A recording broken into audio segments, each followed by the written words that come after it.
The voice had always been that of a woman, no matter what the elders had told him. The visage, the symbol of death as a hooded figure, was always depicted as masculine, but for reasons that he could not explain, the mental image of death was always something feminine in Josh's mind. Perhaps it was because, for better or worse, death had always been the closest thing to a maternal figure in his life. She had guided him all through the years, showed him the way, talked to him, told him where to go and what to do. She had also been his only friend. He was always kept separate from everyone, adults and children alike. He had never been told but suspected that up until a certain age, this was the same for all the children in the institution, possibly until adulthood. The only people who really socialized and made friends were outside of the institution, the ordinary townspeople. They were free to do as they pleased. They could choose their occupation, get married, have kids, and even leave the community if they wanted to.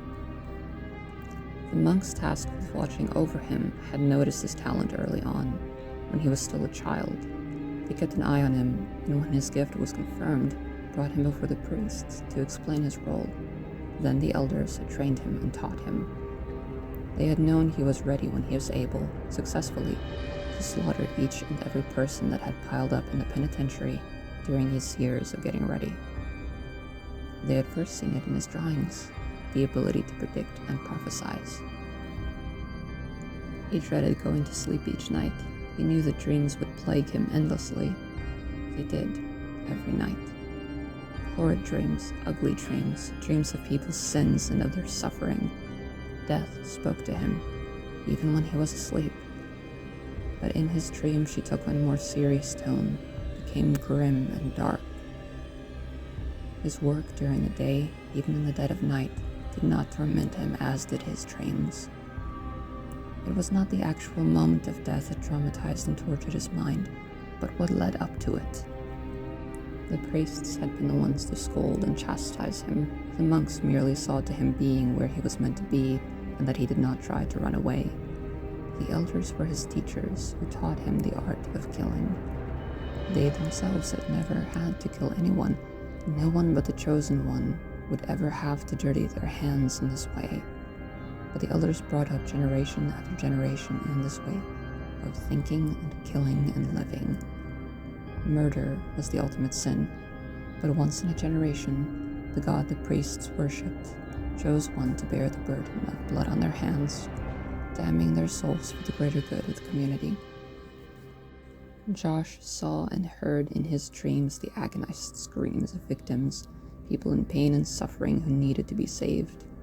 He saw all sides, the victim, the offender, the bystanders.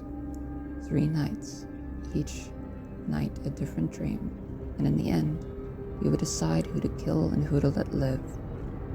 He had free rein to do so. When he was younger, the priests would dictate who should go, and as he got older, they would test him to see if he knew how to judge for himself who should be removed from society. When he turned 16, they let him leave the institution and wander the town among the ordinary people and bring justice wherever he felt necessary. He had no home and was not allowed to stay more than 3 nights in one house. The dreams would, in 3 days' time, tell him all he needed of one household, and he should move on when it was all said and done. Everyone in the town knew of the chosen one, the child of death, not an angel of death, not an executioner, or even a bringer of peace. Just a child of death is what he was seen as. Even people who had committed no crimes, no sins, feared the sight of him. In the entire community, he was the only one permitted the deep red cloak, which he wore every day and everywhere he went. The townspeople were not permitted to refuse him into their homes for 3 nights, and they would sit at the table with him, avoiding eye contact with a man whom they knew would most likely murder at least one person in their household. Most of his days, he did not reside in anyone's house, but sat in the dark alleyways by a cold campfire.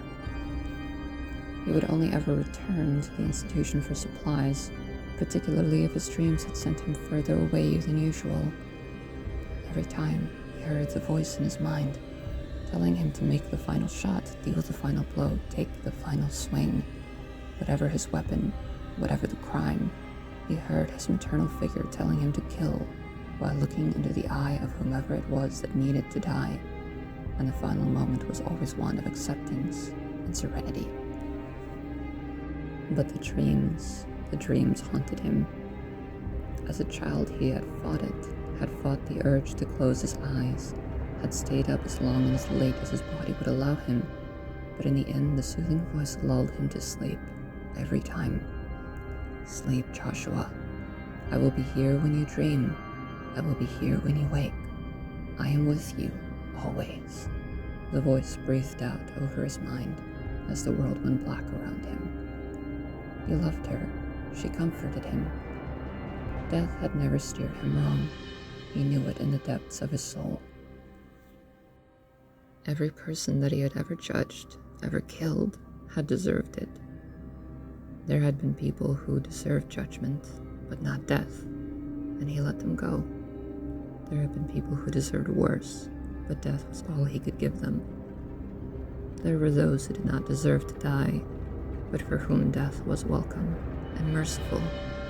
People who needed their suffering to end. Josh knew that she would never let his hand kill anyone who did not deserve it.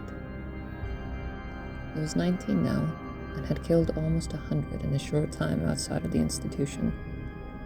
He would eventually no longer fear or resent the dreams and merely accept them as part of his mission. All this might please another person, with the satisfaction of being more efficient and in better control, or it might repel them, with the thought that he had become so callous that he no longer cared. But to Josh, it was all just one path that he knew he would have to follow all his life. It was the same as every other night. He had no longer fought sleep, but still a part of him resisted and did not want to. As every other night, he had lost the battle of will to sleep, to death, which came to claim him in the end. Sleep, Joshua. I will be here when you dream. I will be here when you wake. I am with you, always. He heard for the millionth time in his life. In his dreams that night, he saw from a distance the high priest, saw a circle of monks surrounding him, and a woman he did not know. Saw him spit at her, slap her, and saw the woman fall. He heard the monks' laughter, turned away, not wanting to see what was happening. But as always, he could not turn away. Everywhere he looked, he saw it, saw the tears on her face. He woke, knowing that the following night would be nothing but more dreams of the monks standing by, not only refusing to help, but applauding the high priest. On the third night, the priest's view of what he had done and what he knew was wrong. Sarah, he heard the voice say. Her name is Sarah. He lay awake in the dark hours, pondering.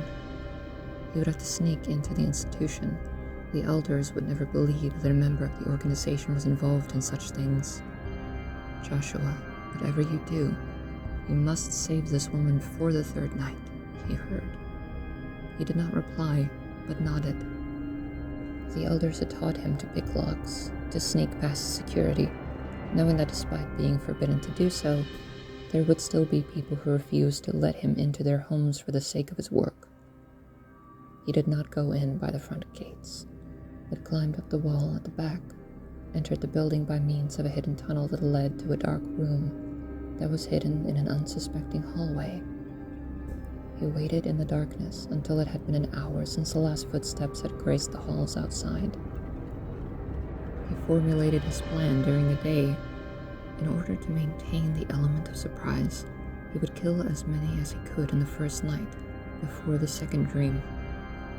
No one knew that he had returned yet, so they would not immediately know to look out for him. Once these people died, they would suspect it was him. However, in order to throw them off, he would head out of the tunnel again the next day and enter by the main gates.